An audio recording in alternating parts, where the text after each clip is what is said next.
It might be common for families to have conflicts or financial issues. Yet, there are probably also families who are somehow pulling it together and making an effort to get through everyday life. It's pretty clear which one is happier, don't you think? My name is Michelle.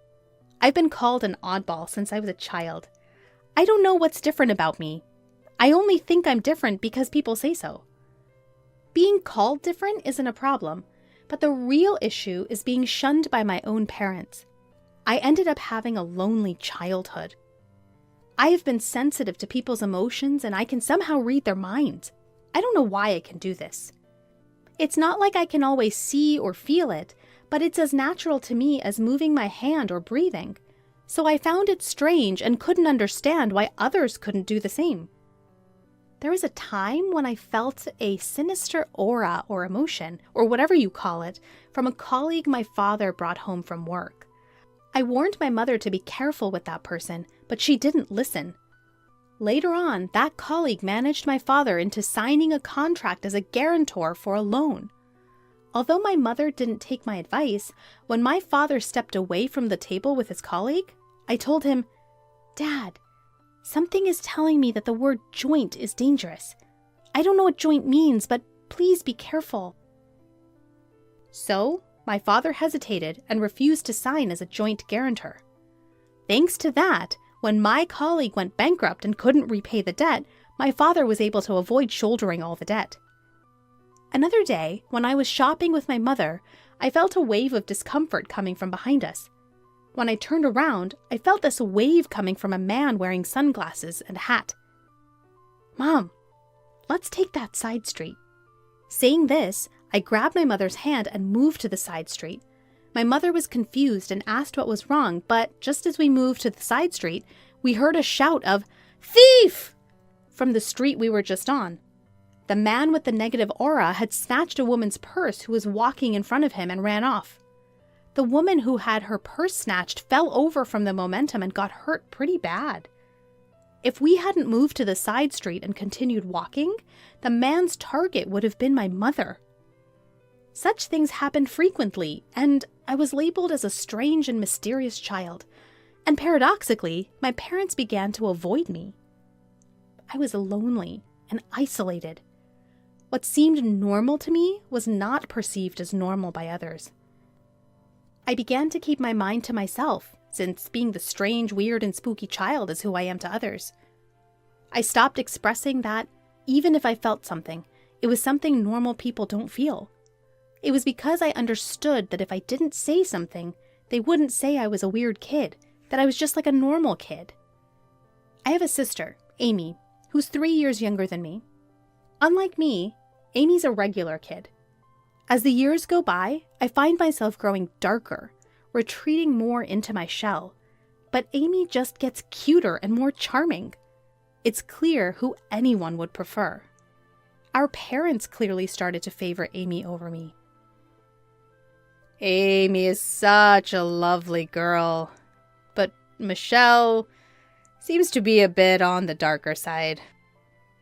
Indeed, Michelle has become less odd lately, but she's still a bit different, isn't she? What they call odd was me refraining from talking about things only I could sense. It was my way of dealing with the world.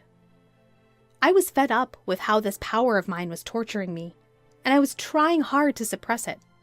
I wondered if my attempts to hide myself and appear normal were ironically making me seem abnormal, or if once labeled as the odd kid, the image just couldn't be erased. I grew up without receiving much love from my parents. On the other hand, Amy received all the love, including my share. Amy, who was pampered and raised, sensed my parents being cold and distant towards me. She started to look down on me. "I don't like being around you. It feels like your gloominess rubs off on me. I'm so cute, but your loner image brings me down." She started to insult me whenever she got the chance. Our parents just lightly scolded Amy, but they never seriously tried to correct her. When I was in 8th grade and Amy was in 5th grade, she was scouted by a talent agency on the street. "I knew it! It's because I'm cute. They said I could even appear on TV. Amy, pleased with herself, started dreaming big, and our parents didn't seem entirely against it. You should calm down and think carefully. I sensed something shady about this. I spoke up, expressing the intuition that I had long suppressed because I didn't want Amy to get into trouble. Amy, who didn't know about my unique ability, said, "What's your problem? Are you just jealous because you're not cute and nobody approached you? Don't say weird things and stop interfering with me." She seemed furious. Even my parents, who knew about me, either forgot about it or were too excited about Amy standing on the glamorous stage, sided with Amy and criticized me. After that, I resolved to remain silent again. I told myself that there was nothing good in saying unnecessary things. One day, a student teacher came to my junior high school. He was a male college student who graduated from the school and aspired to be a physical education teacher. As he shared his dreams about education and gave a strong greeting, the teacher and students, especially the female students, were charmed. When he responded cheerfully to the girls' excited cheers, I sensed a dark aura from him. I had always vowed to hide myself and not reveal my unique abilities. But seeing my classmates potentially in danger, I decided to break my self-imposed rule. I chose a teacher who seemed understanding and talked to them. "I know this is sudden, but please believe me and help me." The teacher was puzzled by my sudden request, but she agreed to stake out a certain location after school just as I asked. I didn't tell the teacher the details. I had no reason to think they would believe me, but the fact that they agreed to help without any explanation might mean they're not an ordinary person either. And the next day, the school was in an uproar. A male student teacher was arrested for violating a public nuisance prevention ordinance. The location where the teacher staked out was near the girls' restroom, and within 15 minutes of starting the stakeout, the student teacher appeared, entered the girls' restroom, and installed a video camera. The teacher caught him in the act. Thanks to that, female students were saved from being secretly filmed, and their dignity was protected. Meanwhile, my sister, who was scouted by a talent agency, proudly joined the agency, but there were no real lessons or auditions. She only had to pay expensive membership and lesson fees. Then, suddenly, the agency closed down, leaving an empty shell. In short, my sister was scammed. She cried and screamed, directing her anger at me. "It's all because you said weird things! My future is ruined! It's all your fault!" It didn't make any sense, but my sister seemed to truly believe it. Maybe that's the only way she could handle it, but for me, it was a disaster and a nuisance. Our parents didn't say such unreasonable things, but their attitude became more distant towards me and more supportive of my sister. I ended up feeling lonely again, as the odd one out. I was happy that I could help everyone at school, but I was terrified that my actions would corner myself. That's when I received a call from the teacher who had listened to my story, asking me to come to the staff room. Worried that I would be labeled as strange again, I opened the door to the teacher's staff room. "You knew something like that was going to happen, didn't you?" The teacher asked me in a low voice without any preamble. Thinking there was no point in pretending, I gathered my courage and told the teacher about my mysterious power. "I thought so. I know there are very few people like you." For the first time, someone showed understanding for my situation. The teacher said they knew someone with a power like mine, and that's why they could understand. Actually, that person is my aunt, and I've been listening to her stories for a long time. You must be worried about a lot of things because of your power. Maybe getting advice from someone who's been in your shoes will help clear your mind." Saying that, the teacher introduced me to the person. The person looked at me with kind eyes and said, "It's natural to be worried. But you don't need to suffer." I was drawn to their gentle yet deep eyes that seemed to see through everything. The person's name was Haley, and she had the same kind of power as me since she was a child. and she had experienced a lot of struggles and hiding herself throughout her life. The stories from my senior who had gone through the same experiences helped me release my worries and doubts. From this day on, my interactions with Haley began. I called Haley my mentor, but she just gave a wry smile and said, "Please don't." Thanks to Haley, or rather my mentor, I changed. I had been living my life hiding as a quiet, unnoticeable existence. But as my consciousness transformed, I gradually began to live a normal life as an ordinary girl. However, since the incident with the talent agency, I have not been able to reconcile with my sister. If anything, it feels like we're drifting apart. It's become normal for her not to talk to me, and when she does, it's just to complain or insult me for no reason. I often have no idea what triggers her mood switches. My power couldn't predict my sister's emotional changes either. Just because you got into college doesn't mean you're all that. It's not even that great of a level, and you're so happy-go-lucky. My sister, who had been expected to get into her top choice high school, ended up at her second choice safety school. Because of that, she got mad when I got into my first choice college. It's not like I'm full of myself or brag to her. She just disses me because of her own assumptions. Our parents only try to appease my upset sister and keep their distance from me, as if telling me to stay away from her. It seemed that my sister didn't like the fact that I had become brighter since meeting my mentor. To my sister, I had to be a dark and gloomy girl who was inferior to her. But my sister is really smart. It was surprising that she failed her high school entrance exams. Of course, she was filled with frustration, and she poured all of that into studying at her new high school. As a result, she was at the top of her class for all 3 years and got accepted into a prestigious national university in one shot. I got into the most difficult university. Your college doesn't even come close to mine. I lightly responded with, "That's true," to my satisfied sister because I knew there was nothing good to come from getting too involved with her.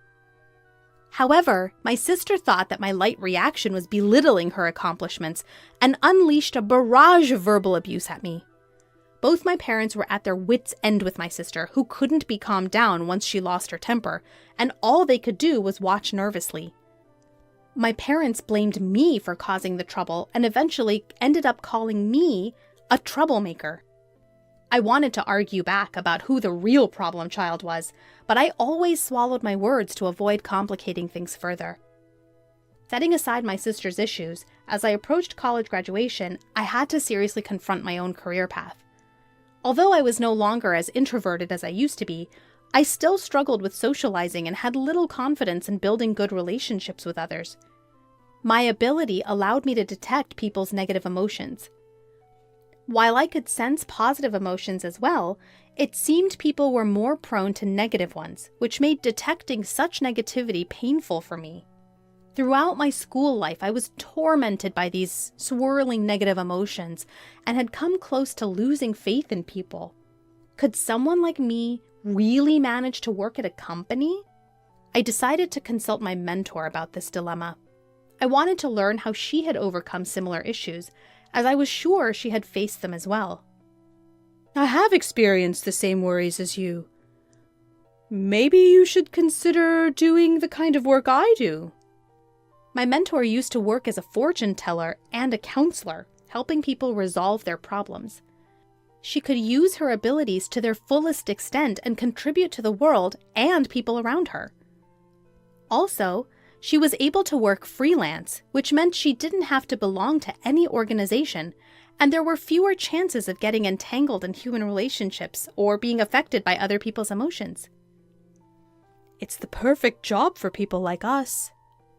Encouraged by my mentor, I decided to pursue the same line of work. She taught me everything from how to do the job to how to acquire clients. Nowadays, thanks to the internet, it's possible to work from home without any issues. When I told my parents and sister that I would not seek employment after graduation and work from home instead, they responded, "What's that? What kind of job is that? Seems so dumb." "You'll be home all the time? At least make sure to do the housework." Can you even make a living doing that? How will you cover living expenses? Well, as long as you contribute to the household, do whatever you want. While I expected such a response from my parents, it made me feel a little lonely that they didn't support me more. I felt sad thinking about their demands for housework and money. My mood darkened, and so my life working from home began. At first, I didn't have any job requests, and I struggled day by day. But with my mentor's help, I gradually got the hang of it and started to make a living. For about a year, I couldn't contribute financially to the household, so I focused on doing the housework. My dad seemed unsatisfied, but my mom was relieved and kept him in check.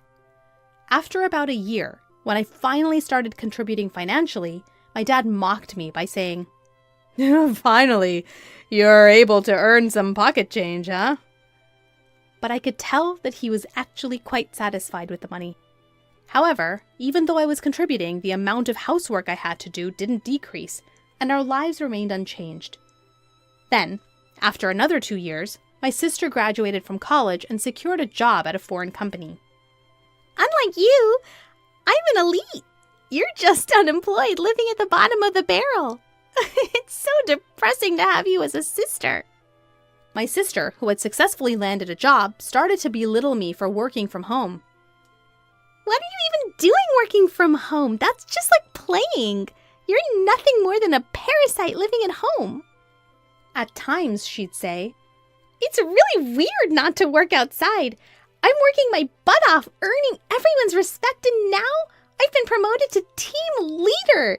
My pay is going to increase, and I'm probably earning about 10 times more than you. There's no way a homebody like you can earn that much." My sister, who was promoted to team leader after only a year and a half in the company, kept one-upping me and looking down on me. She boasts about her good salary, but hardly contributes any money to the household, and she doesn't help with the chores at all. Laundry, cleaning, preparing meals, everything is dumped onto Mom and me. When I say Mom and me, Mom mostly leaves it to me, so I'm basically carrying everything. Whenever I say to her, "Amy, you should take care of yourself a little. You shouldn't just spend all your money on fun. You should contribute to the household too," she just dismisses me saying, "You, the unemployed, can handle the chores. I'm saving my money for my future." Our parents also just let her do as she pleases for some inexplicable reason of, "It's Amy, it can't be helped." I was used to my current lifestyle, and it was a comfortable environment for me to work, so I wanted to keep it that way. But I was starting to consider how to take care of myself. And then came the bombshell announcement from my sister. "I'm getting married!" Without any prior warning, both our parents and I were taken aback as she continued, "He's really rich. A real elite with an annual income of over $20 million. Oh, sorry for finding happiness before you, but marriage is just a pipe dream for unemployees like you, isn't it?" And she said she would bring her boyfriend over the next Sunday. With the rapid-fire succession of sudden developments, Sunday came as we were still reeling.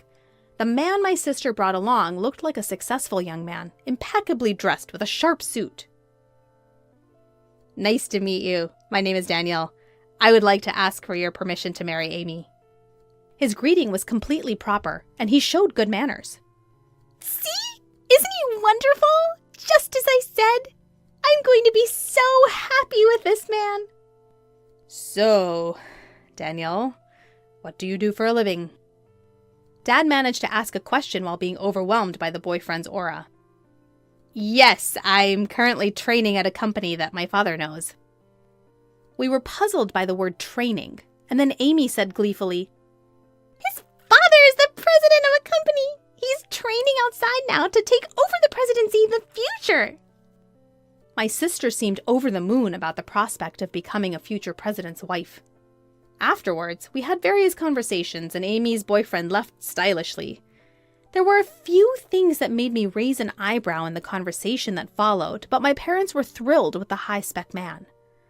However, I felt an inexplicable dark shadow from that seemingly refreshing and good-natured man, Daniel. It's something only I can feel, so I don't know how to explain it. However, I could no longer remain silent, fearing that marrying a man with insecurities would make my sister unhappy. Amy, you've only been dating him for less than 3 months, so you might want to understand him a little more before deciding to get married. I had a strong gut feeling warning me of something, but I was unable to articulate it properly. All I could do was attempt to caution Amy using general advice. What are you talking about, sis? He's an elite and a future CEO. You won't find anyone better than him. Oh, I see. You're jealous, aren't you? You're bitter because you're comparing your life to my happy one. Poor jobless sis. Even our parents got angry at me for getting in the way of a rich man becoming part of our family. You're just unemployed, so at the very least, stop interfering with your sister's happiness. It was clear to me that our parents were hoping to secure a comfortable old age by marrying Amy off to a wealthy man. Frustrated by my inability to effectively communicate my concern about the dark shadow, I sensed looming over Amy. My head was spinning. In the meantime, the two got engaged, and a meeting between both families took place. Daniel's parents, like him, carried an air of freshness about them, but I felt the same ominous cloud hidden behind them. However, I was unable to convey this danger to my overjoyed sister and parents, and before I knew it, the day of the wedding had arrived. The CEO of our company is attending today's reception. Can you comprehend how much I'm appreciated and anticipated in my company? I guess it's a kind of honor that a shut-in like you wouldn't understand. Before leaving the house, my sister gleefully shared this news with me without me even asking. She always included some derogatory words directed at me. At the wedding ceremony, held at a hotel, the couple who pledged eternal love to each other entered the reception hall. Watching my sister, who was beaming with joy, I worried about how long this happiness would last. As my sister mentioned, the CEO made a keynote speech. Naturally, it was full of praise for my sister, which delighted her. Once the speeches were over, food and drinks were served to each table. There were all sorts of delicious-looking dishes, but I started to feel a sense of discomfort gradually. That's because no dishes were being served in front of me. At first, I thought it was just late, but other tables were already being served drinks, appetizers, and so on, one after another. Clearly, something was off. Nothing was being delivered to me. People at the same table began to notice this oddity and started whispering among themselves. At that moment, my sister came over to me and whispered into my ear with laughter in her voice. We didn't prepare free meals for the unemployed. After all, it's such a waste to serve such food to a jobless person. You should just eat potato chips at home. Just leave your gift money and go home. This outrageous remark was spoken loudly in my ear, and my ears rang. Daniel, sitting at the groom's table, was grinning and nodding greatly. Even our parents, who at first seemed surprised, said, "Well, it's true. Michelle is jobless after all." I was first taken aback. Then a wave of anger surged up within me. I never thought you'd stoop this low, sis. Mom and Dad, this is unacceptable. How could you accept such rudeness? My parents just scowled at me, never bothering to reprimand my sister. Fine, I get it. I'm leaving, but don't come crying to me later. What's with the parting shot? The howling of a sore loser, I guess. Amidst the chaos of this unbelievable turn of events, a man suddenly stood up. Sorry to interrupt, I'm the groom's brother, Kyle. My brother and parents are trash, but it seems the bride is even worse. I can't take it anymore. The man who introduced himself as Kyle continued to speak. Dad, your company went bankrupt 6 months ago, didn't it? Pretending to still be a CEO is just a scheme to mooch off the bride and her family. Daniel will never become a CEO, yet he still plans to leech off his wife while pretending otherwise. After all, he's unemployed now. The man's words stirred up a commotion among the guests, but the person who was most heated up was my sister. What do you mean? You lied to me? What do you mean unemployed? A storm of questions with a red-faced expression. Her face gradually turned from red to blue, her eyes welling up with tears. Our parents, their assumptions proven wrong, began to yell and curse. The anguished cries of my family echoed throughout the venue. The groom and his parents remained silent, looking sulky. In reality, before the ceremony, I had received a confession and apology from Kyle and asked him to speak his mind without reservation if something happened during the reception. Then, as my sister was berating Daniel with a wrathful face, another man couldn't take it anymore and stood up. It was the president of my sister's company. "Enough already. This is embarrassing. You have no right to criticize the groom. What do you think about your terrible attitude towards your own sister?" The president's angry voice made my sister's face contort in fear.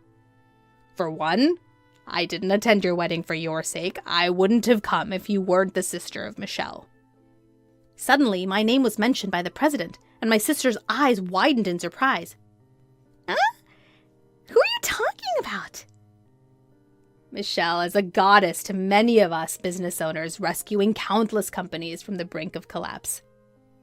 In fact, with the guidance of my mentor, I had been working as an advisor for corporate revitalization and growth, starting with fortune telling and life consultation. Although I lacked business knowledge, I used my abilities to show companies the path they should take. All my advice was spot on, and the companies that sought my help experienced a rapid resurgence in business, achieving a V-shaped recovery. As a result, I had earned titles like teacher and goddess. My sister's company had also consulted with me 6 months ago, and thanks to my advice, it had been reborn as a stronger enterprise. The president, grateful for my assistance, attended the wedding today as well. I had no idea! You're not just a basement-dwelling unemployed nobody, are you? Thanks to my thriving career, I now earn several times what you do.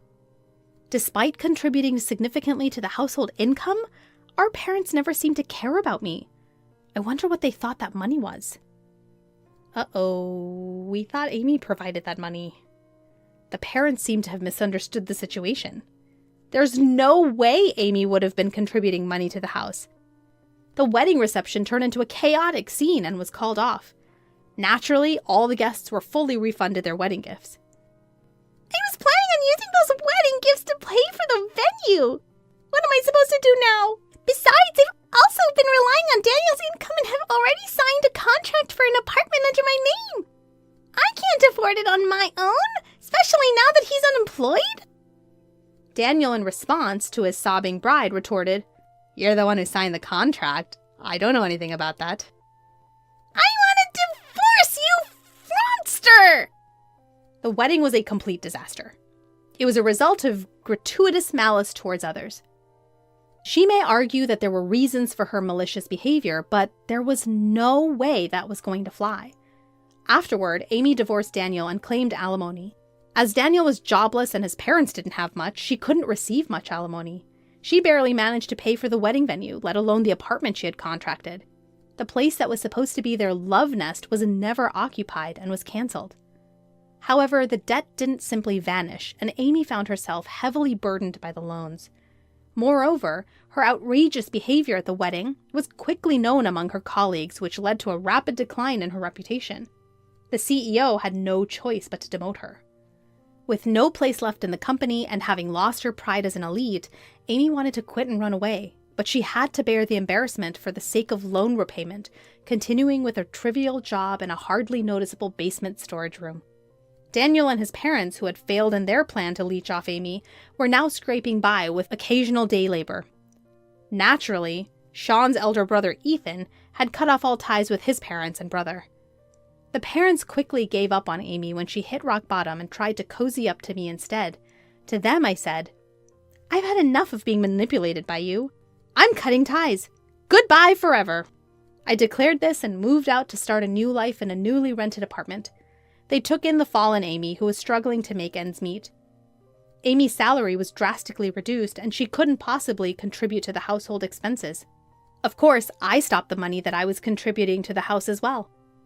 Unable to lower their standard of living, our parents quickly became exhausted and are panting every day. My work is going so well, and I'm able to guide many companies and individuals in the right direction. In fact, I started dating Kyle after the whole wedding incident, and he recently proposed. If things go well, marriage could be on the cards. I'm looking forward to building a happy life with Kyle, a man of pure heart with no dark shadows.